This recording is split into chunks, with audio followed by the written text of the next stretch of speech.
చూస్ country delight, live better. ఇప్పుడే country delight app ని download చేసుకోండి. ప్రస్తుతం మనతో పాటు ఉన్నారు శ్రీకృష్ణ సుధీ గారు. ఒక్కసారి గురువు గారితో మాట్లాడదాం. ఎందుకంటే 7వ తారీఖు చంద్రగ్రహణం ఉంది. ఇది సంపూర్ణ చంద్రగ్రహణం అంటున్నారు. గురువు గారిని అడిగి అన్ని తెలుసుకుందాం.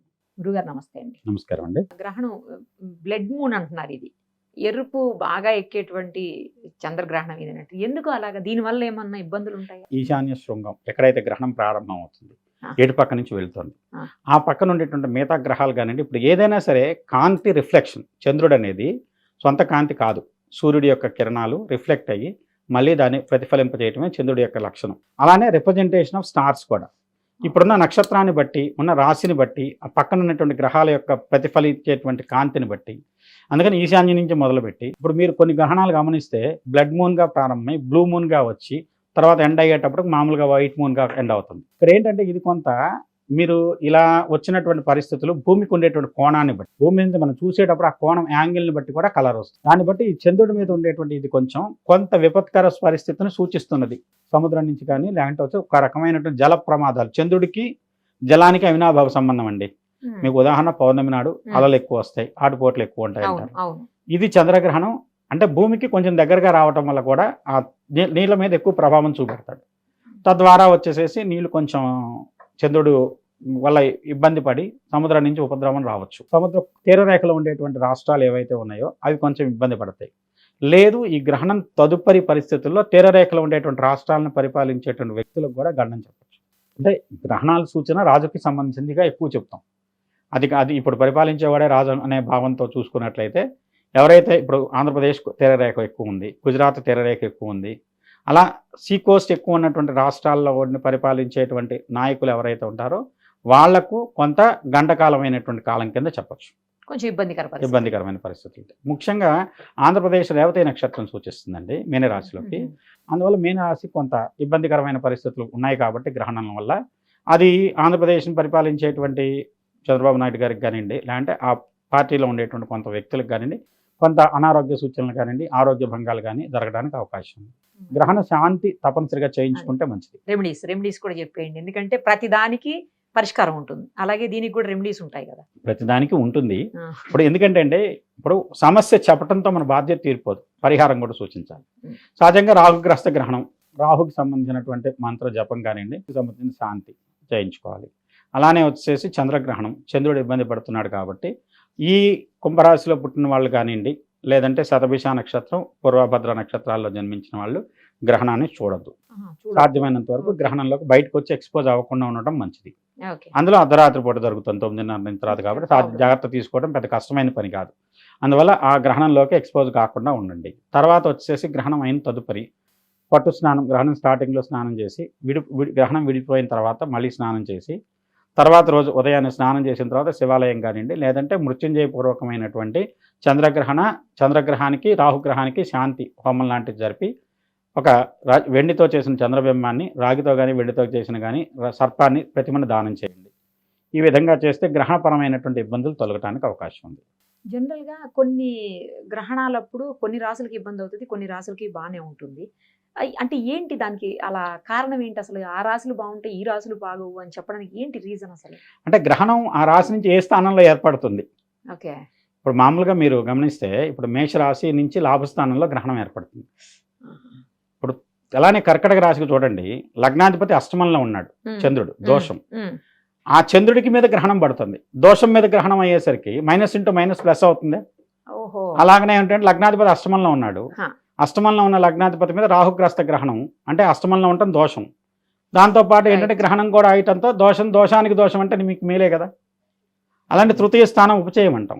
ఆ ఉపచయం అవటం వల్ల ధనుసు రాశికి కూడా మంచి యోగం కింద మారింది గ్రహణం. అందులో ముఖ్యంగా ఏంటంటే కొంతమంది భూమిని ఆధారం చేసుకొని, భూమి లోపల ఉండేటువంటి నిధి నిక్షేపాలు, ఇప్పుడు సహజంగా కొంత మైనింగ్ రిలేటెడ్ నిధి అంటే ఏం లేదు కాదు, బంగారమే కాదు, ఇప్పుడు గ్రానైటు ల్యాండ్ వచ్చేసి ఇప్పుడు చాలా రకాలైనటువంటి ఖనిజాలకు సంబంధించి వాటితో వ్యాపారం చేసే వాళ్ళకి కూడా కలిసి వస్తుందని చెప్పచ్చు.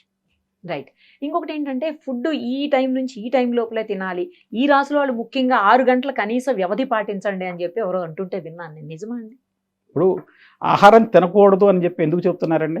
ఏమో నాకు అదే అర్థం కాలేదు. నిజం అందుకని చెప్పనండి, ఆహారం అనేది అది నిజంగా సాధనలో ఉన్న వాళ్ళకి ఉపయోగపడుతుంది. ఆహార నియమం గ్రహణం సమయంలో చాలామంది ఇక్కడ ఏంటంటే గ్రహణం అనేది భూమి, సూర్యుడు, చంద్రుడు ఒకే సరళ రేఖలోకి వస్తాయి. దాంతోపాటు రాహుకేతువులు వస్తాయి. మొత్తం 9 గ్రహాల్లో 5 గ్రహాలు ఒకే లైన్లో ఉంటున్నాయి.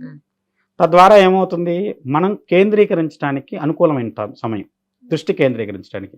సపోజ్ అన్నం తిన్నామండి, తిన్నామంటే మన బ్లడ్ ఫ్లో కానివ్వండి, ఎనర్జీ అంతా కూడా ఆ అన్నాన్ని జీర్ణం చేయడానికి జీర్ణాశయం వైపు వెళ్తుంది బ్లడ్ ఫ్లో అంతా. అన్నం తినలేదు మీరు, దాన్ని గనక మీరు ఆ నిరాహారంగా ఉండి గనక గ్రహణం సమయాన్ని గనక మీరు సద్వినియోగం చేసుకుంటే, వర్టిబ్రాన్ మీద సెంట్రలైజ్ చేస్తే ఆ ఎనర్జీ మీకు విశ్వంలో ఉన్నటువంటి శక్తిని మనం గ్రహించడానికి ఉపయోగపడుతుంది. ఇదేంటంటే పర్వం అంటాం గ్రహణాన్ని. ఆ పర్వం సమయంలో ఎనర్జీ శక్తి అంతా కూడా ఒక రకమైనటువంటి ఒక స్ట్రైట్ లైన్ మీద ఉంటుంది. సూర్యగ్రహణం అయితే ఏంటంటే కలిసే ఉంటుంది, చంద్రుడు, భూమి, సూర్యుడు 3 కలిసి ఉంటాయి. చంద్రగ్రహణానికి ఏంటంటే ఒక స్ట్రైట్ లైన్ 180 degrees డిస్టెన్స్ రేడియస్లో ఉంటుంది. దానివల్ల ఏమవుతుందంటే మీరు కాన్సన్ట్రేట్ చేస్తే వర్టిబ్రా అనేది విశ్వంలో శక్తిని గ్రహిస్తుంది. మామూలు జంతువులు ఇలా ఉంటాయండి, వాటి మీద వర్టిబ్రా ఏం పనిచేయదు, ఎందుకంటే భూమికి ప్యారలల్గా ఉంటుంది. మనుషులకు మాత్రమే వర్టిబ్రా ఇలా నిలబెట్టి ఉంటుంది. నిలబడిన దానివల్ల మనస్సుని ఎప్పుడు బ్రెయిన్ని ఇది హిట్ చేస్తూ ఉంటుంది. తద్వారా మనస్సుకి, బుద్ధికి ప్రచోదనం కలుగుతుంది. ఆ శక్తిని నువ్వు ఉపయోగించుకోవడం కోసం ఆహారం తినద్దంటాం ఆ టైంలో. నిజంగా అయితే నియమం అందుకోసం పెట్టింది. ఈ సమయంలో మేము ఏం చేస్తామంటే కొన్ని మంత్రాలు తీసుకుంటాం, వాటిని సిద్ధి పొందడం కోసం సాధన చేస్తాం. ఆ సాధనలో ఉన్నప్పుడు ఆహారం తీసుకున్నారనుకోండి, మంత్రం ఏదో నోటితో నడుస్తూ ఉంటుంది కానివ్వండి, మన యొక్క కాన్సన్ట్రేషన్ మొత్తం ఒంట్లో ఉన్న బ్లడ్ ఫ్లో అంతా కూడా జీర్ణాశయానికి వెళ్తుంది. ఆహారం తీసుకోలేదనుకోండి, వర్టిబ్రా మీద కాన్సన్ట్రేట్ చేయడం ఈజీ అవుతుంది. కానీ ఆకలేసిన పొట్ట మీద కాన్సన్ట్రేట్ చేస్తారేమో, ఆకలి మీద. అది సాధనలో ఉన్న వాళ్ళకి అదేం ఉండదు. రోజు తినే వాళ్ళకి రోజుకు 2 పూటలు 3 పూటలు తినే, ఇప్పుడు 9:30కి తినకపోతే ఏం పోయిందండి, 6ంటికి తింటే ఏమైంది? కాస్త ముందు ఈ గ్రహణానికి అయితే ఇబ్బంది లేదు, అది సూర్యగ్రహణానికి అయితే ఇంకా పర్టికులర్. దీనికైతే పర్వాలేదండి, మామూలు 9:50 గ్రహణం స్టార్ట్ అవుతుంది, 6ంటికి తిని 7ంటికి తిని ఆపేస్తే సరిపోతుంది కదా, 3 గంటలు 4 గంటలు. మన ఒంట్లో ఉన్నటువంటి తీసుకున్న ఆహారం 4 గంటల్లో జీర్ణం అవుతుంది, అంతే కదా మనకి ఇచ్చే టైం. 3:30-4 గంటలు. అందుకని దానికంటే ముందు తీసుకోండి అంటున్నాం. ఈ ఆహార నియమాలు మటుకు కొంతమంది ఏమంటున్నారు, మీరు ఆహారం తినకూడదని చెప్తున్నారు కాబట్టి మేము తింటాం. తినండి, ఎవరికేంటి, అది మీ ఇష్టం. ఎందుకంటే అండి కొన్ని తినకుండా సమయాలు ఉంటాయి. ఇవాళ రోజున చాలామంది సాఫ్ట్వేర్ ఎంప్లాయీస్ నైట్ డ్యూటీస్ చేస్తున్నారండి. 2-3 సంవత్సరాలు వాళ్ళ లివర్ ఫంక్షనింగ్ ఏమైపోయిందండి? ఇవాళ ఎన్ని లివర్ రోగాలు ఎందుకు వస్తున్నాయి వాళ్ళకి? నైట్ ఫుడ్ తీసుకోవటం వల్లేగా, టైమ్లీ ఫుడ్ ఉండకపోవటం వల్లేగా, ఇన్బ్యాలెన్స్ ఫుడ్డే కదా. అలాంటివి ఎన్నో సంబంధించిన ఈ శరీరం ఒక రకమైనటువంటి రసాయనిక చర్యగా జీవక్రియకి ఏర్పడింది. నువ్వు దానికి విరుద్ధంగా ప్రవర్తిస్తున్నావు, దానివల్ల నువ్వు ఇబ్బంది పడుతున్నావు. తీసుకోండి, బాడీలో టాక్సిన్స్ వస్తాయి, ఎమ్మటే కాకపోయినా కొన్నాళ్ళకైనా దాని ఇంపాక్ట్ మీ మీద ఉంటుంది.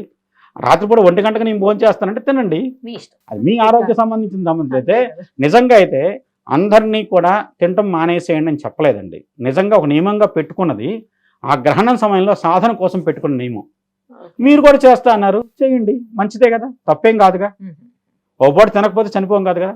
మన శరీరం ఒక రోజు ఆహారం తినలేదు, పూరిగా చనిపోయే ప్రమాదం ఏం లేదుగా. ఒక రోజు ఆహారం తినకపోతే మనకి ఏకాదశి వ్రతం అని చెప్పి చేస్తారు. ఎందుకంటే మన శరీరం బాడీ మొత్తం కూడా ఒక రకమైన జీవక్రియలో ఆ బ్రేక్ ఇస్తే మళ్ళీ ఎక్స్ట్రా ఎనర్జీని గెయిన్ అవుతుంది. అందువల్ల ప్రతి ఒక్కళ్ళు ఏకాదశి వ్రతం చేయమని పూర్వీకులు చెప్పిన కారణాలు అదొకటి. ఆహార నియమాలే, ఆరోగ్య సూత్రాలే దాంట్లో ఉన్నది. ఇప్పుడు దీంట్లో కూడా ఆరోగ్య సూత్రమే ఉన్నది. గ్రహణంలో మీరు తీసుకునేటువంటి ఆహారం వల్ల మీ ఎనర్జీ మొత్తం కూడా, మీరు ఎప్పుడైనా గమనించండి, కొంతమంది బాగా ఆహారం తీసుకున్నప్పుడు మొత్తంగా నిద్ర వస్తుంది, మీరు కాన్సన్ట్రేట్ చేయలేరు, జపసాధనలో అది అడ్డుపడుతుంది. అందువల్ల ఏంటంటే ఆహారం తీసుకోలేదు, ఖచ్చితంగా మీరు మీ కాన్సన్ట్రేషన్ ఇక్కడ పెట్టగలుగుతారు. ఒక్కొక్క చక్రాన్ని సాధించడానికి ఒక్కొక్క రకమైనటువంటి మంత్రము, ఒక్కొక్క రకమైనటువంటి ప్రక్రియ ఉపయోగపడుతుంది. ఆ ప్రక్రియలు చేయడానికి ఆహారం అడ్డమవుతుంది. కాబట్టి దానికోసం ఆహారం తీసుకోవద్దు అని చెప్పింది, పెట్టిన నియమం అందుకోసం పెట్టింది. మేము తింటాము, తినండి, ఏం పోయింది, నష్టమేం లేదు, మాకేం నష్టం లేదు. దీంట్లో ఇదేదో మతానికి విరుద్ధమైనటువంటి పని చేశారని చెప్పి మత బహిష్కరణలు ఏం జరగవు. మీరు అవన్నీ ఏంటంటే మతాన్ని మీకు కావాలంటే మీ వ్యతిరేకంగా చేసి చూపెడుతున్నాం, చూడండి మాకేం కాలేదు అంటున్నారు. ప్రభావం వెంటనే చూపెట్టదు, కొంతకాలానికి పడుతుంది దానివల్ల జరిగేటువంటి నష్టం. అది వెంటనే జరగకపోవచ్చు, లేదంటే తక్కువ పరిమాణంలో జరగచ్చు, కాబట్టి మీరు గుర్తించకపోవచ్చు. దానివల్ల తీసుకుంటామంటే తీసుకోండి, దానివల్ల ఏమి నియమం ఏమి. కాకపోతే ఏంటంటే ఈ గ్రహణ సమయంలో ఎనర్జీ మొత్తం కూడా ఒక సరళ రేఖలో ఉన్నప్పుడు దాన్ని సద్వినియోగం చేసుకునేటువంటి బుద్ధికి పెంచుకోవడం కోసం ఉపయోగపడే ప్రక్రియలు చేయండి, తద్వారా మీకు మంచి జరుగుతుంది. థ్యాంక్ యూ అండి, థ్యాంక్ యూ సో మచ్.